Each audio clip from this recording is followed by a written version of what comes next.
Hey everybody, how's everybody today? You could see it's kind of a rainy, cold April. What is today, the 29th? It's a little cold, Yeah.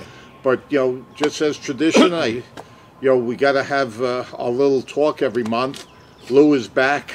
I've been getting all your emails wondering where he is. Hello, everybody. And he's back. Okay, what we want to talk about a little bit is that, I don't know, I'm very disappointed in the president in a lot of things. So we're going to talk mostly about that. Okay, Lou, and you're wondering about the three-corner hats. We have tea bags here too. So what happens is that when we did the think the president did a good job, okay, we won't throw a tea bag. If we think he did a sucky job, we're going to throw a tea bag. It's going to be like the Boston Tea Party. Lou, do you feel as safe with President Obama as you did with President Clinton and President Bush when they were presidents? That answers that. Okay. Now, one of the things, first of all, everybody hopes. Lou and I lived in New York City during 9/11, and we saw the devastation it did to the city, but we fought back. And as much as Boston is always such a competitor of ours, in all the sports and everything, okay, we wish you the best up there and a healthy recovery to everybody that's hurt. But you're strong, man. You're Americans, damn it. You'll do well, So we can't wait till you all come back to healthy and everything. But the Yankees, I think, will still beat them. Hopefully, yes. Yeah. But good luck to everybody. That's fine. The Yankees and baseball. This is more important now. In Boston. Lou, what do you think of how President Obama handled the Boston bomber? Even if you were very conservative, you could have kept him 30 days and questioned him as a terrorist. Okay, so you didn't have to, give him his rights right away, which, every indication from all the news agencies says that, the guy clammed up as soon as he got his Miranda rights. Yeah. So do you think he did right by that? Yeah, I would say you got to give him his rights. You can. Yeah, but you could have waited 30 more days or something. He won with white gloves on the guy.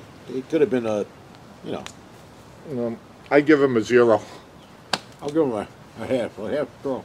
Okay, half throw. Okay, now with all the technologies that they have and everything, okay, for 6 months later, don't you think they should have came up with some answers why there were 4 people killed during Benghazi, and there's still no progress in that? Yeah. Okay, that's a shame. I look at everybody that comes back from serving in the military as heroes, protectors of the world. I see them as, okay. Well, they're protecting Hillary now. Yeah. That's what it is. She's running for president in what, 2016. So. But the thing is that fess up to it. Nobody can make the right decision 100% of the time. Okay, so why can't we have a president that just says, "Look, I'm sorry, I screwed up in this particular case," and go on? It's not above them. I'm sorry to tell you, even though it's some people think it's President Obama and God Obama, he gets up in the morning and he puts his pants on one leg at a time like everybody else does. So what do you give him from Benghazi? Double tea bag. Double tea bag. Of course, you didn't have to, you weren't in suspense waiting for my tea bag. Okay. I'll tell you, it really, the more it gets into this Obamacare type time, already they pushed it up, delayed it by a year, okay, because, it's going to be more of a nightmare than anything, and it's not going to be good for America, okay, with the number of people that are unemployed. The unemployment rate looks good, but how many people don't have jobs? I don't have a job, and I worked all my life. I paid plenty of taxes all my life. I paid plenty of taxes on all my employees and everything. And I don't have a job, but I'm in none of those statistics. I think we're in a lot of trouble. Who's going to pay for those, Obamacare? Yeah, and what happens, they're going to, what bothers me is that they're going to decide, the doctors are going to have so much to spend, and some people that need the care, they're going to make a decision in the back room who lives and dies. True. So, what do you rate him with Obamacare? Nah, that's wrong. Well, this is getting to be a real Boston Tea Party if, the ship is rising in the water because we're throwing so much of the tea over. Okay, the Obama phone, that they give out all those phones to people, like 300 free minutes. I know I got to pay for my cellular phone every month, but, I guess I guess it's not the worst thing because maybe some people, will save some of their lives if they get hurt that they could call 911. But even all the old phones, even if they're not in service, you could still call 911 and they'll connect you through. Right. But I don't know, I guess on the Obama phones, I'll let them slide. I don't like that. Okay, I let one slide, see, so I'm a reasonable person here. Okay, what do you think about Syria now? With their, chemical warfare that they might be talking about. I think we should leave it up to Israel. I think they could handle them. We shouldn't get involved anymore. Let Israel take care of Syria if they find these chemical weapons and everything. Well, if they're killing each other right now, and I understand that some of the chemicals they don't want getting out to the world, okay, but if right now they're killing their own, why not let God sort it out right now? Why do we got to be the first one in? Let somebody else take up, years ago when we had problems in Afghanistan, didn't the Russians go in there first? Right. With bin Laden before we went in? Right. So Syria, I'm kind of on the fence, but I don't think anybody right now in the government has the intellectual ability to make a good decision what to do. You just don't have those people of quality like a Richard Nixon used to be. Okay, so I think for now, stay out of it. Yeah, I'll stay neutral on it. Okay, let's see. What do you think about the jobs that people become, get like the FBI, the guy that's in charge of the legal department? Do you think that a lot of those things are political payback, or they're just puppets that Obama wants? Okay, I won't need you to do this. I need you to do that. Okay, just like the terrorist bombers in Boston. Was that really coming from the head of the legal department, or was Obama in the background telling them what to do? I think Obama was in the background telling them what to do. So but they missed the boat with the terrorists because they had Russia gave them intelligence saying to watch out for these two guys, and they interviewed them for about an hour or something, but they let them go a couple of years ago. And they really dropped the ball. Right. They're not protecting us. It. So, we're not. I stay up at night and I don't sleep comfortably, mostly because I'm too worried about where this country is going and everything. And I don't feel protected under the Obama administration. I don't know if you agree with that or disagree, but Bush I had a lot of confidence in. And you mean you're scared for your life, or you just the way your life is being run? I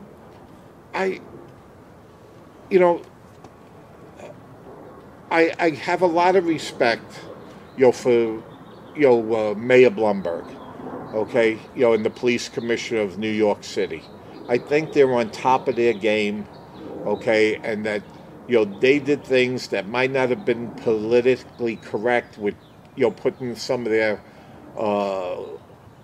staff in other cities and everything, but I always feel safe. I go into the city at least 3 times, and you live in a suburb of the city, and I just don't feel warm and comfy about this president, that he's going to keep us safe, that he has the intellectual ability and the people that he put in certain positions, that he's going to keep us safe. Am I wrong there, or? I don't know on that. I can't warm up to the guy. I think he's sneaky. I think he's a liar.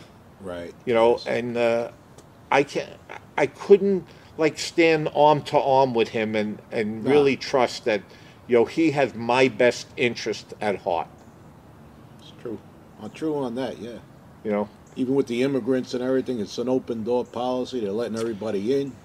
you know that's a good point. You know, it gets back down to common sense. Okay, you cannot teach it in all these schools that are these real liberal schools that a lot of these people went to. You cannot teach common sense. Right. Okay, you either have it and don't have it. Street smarts, yeah. We call Street them Brooklyn smarts. street smarts. And, you know, I don't see any of that in these people, and I think that's a big problem. You know, I guess it really comes down to that they're limousine liberals. Right. You know, yeah. that they don't really see what's going on. They don't see the pain and the agony that everybody goes through.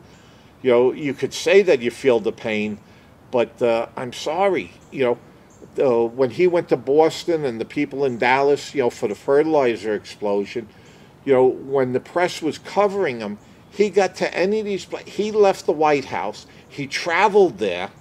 Okay, got to wherever he was going in less than 2 hours.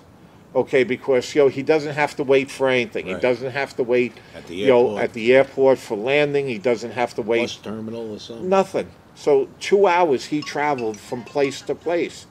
You know, I mean, that's crazy. You know, and then he pulls that stunt with the FAA. Okay, now this is all the news, you know, Fox News, CNN, they all said that he gave a directive, okay, to all the agencies that some of the money that was cut from that $80 billion to make it as hard on the American people as it can. And that's what the FAA exactly did. Instead of cutting out or slowing down the building project, they stopped the controllers, which you'll probably in some cases put people in safety issues. Okay? Right. And yet, you know, he skates right through. And, you know, everybody out there, don't think the congressmen and the senators did it to help you. They had to wait at the airport too. So think of this guy, Obama, his credibility. Okay, he not only wanted to screw you, screw me, screw all the other travelers, he screwed the senators and congressmen. Okay, because they're only kind of regular people. They don't have Air Force 2 or 17 or anything. They take commercial flights. So talk about being a spiteful, you know, I won't use the word, but, you know, Son of a bitch. a little more of a body, you know, part of your anatomy. Okay, but that's pretty spiteful, you know, and yet, you know, the American people, you know, all the slubs, we just go to work every day and try and make a living and, you know, hope our kids come home safe at night. So I guess if we go through all these things about, you know, political payback and what happened in Boston and Benghazi and Syria, or Obamacare, Obama phone, and if you felt safer, I agree with you, Lou, with what you did before. Okay, this is a 2 teabag failure. Okay, overall, the whole presidency, I see it as a 2 teabag failure. I'm going to throw one. Okay, and you get one from Lou. So we'll talk to you soon, and please, everybody, open up your eyes, see what's going on. You know, okay, you got to vote in this country. Okay, in one of the other videos that we did, we talked about, okay, you know, not sending any money into a re-election campaign. Okay, they get tons of money from, you know, big corporations and stuff, but this way you'll just kind of send the signal to them. Okay, hey, remember us. Hey, good job by the law enforcement in getting these 2 brothers of terrorists. They did a great job in Boston there. Yeah, you know, so everybody, And don't live in fear. Yep. That's what they want. The terrorists want you to live in fear. Don't live in fear. Get up every day and do the things that you're supposed to do. Like this Saturday, we're having the Kentucky Derby. yeah, Go out there, enjoy the race. you know, Lou. Drink your mint I'm sorry. juleps. Okay. You know, Lou, I got to tell you, you know, I worked for a company that was, you know, the headquarters was near Boston. They are tough people. Every time there was football season, you'd see 75-year-old ladies walking around with the jerseys on. That's it. There's no doubt in my mind that they screwed with the wrong people up there. The only thing, the lady that said they might be in the boat or the guy, I think if I knew that, I would have let him bleed out in the boat. You know, but that's me. Nah, I'd rather see him alive. Let him live the whole life. We'll put him on trial, and when he's guilty, we'll put a bomb to him. Yeah. We'll make the people whose family died in this incident pull the trigger on him. Let him explode. Well, I don't know if they'll... Put it on television, too. You know, it'd be nice if they did it in Times Square. Good old hanging. Yeah. Okay, I wouldn't have a problem with a good old hanging, but, you know, I mean, electric chair, it looks like, you know, they kind of torture them a little bit, you know, old Smokey. Yeah. But however you do it, you know, I mean, don't drag it out forever and ever. You didn't do it with Timothy McVeigh, okay? You know, kind of did that in a speedy amount of time. I just wonder if this administration has the guts to, you know, assign the death sentence to somebody like that. Very good, yes. We'll talk to you soon, and as always, God bless America.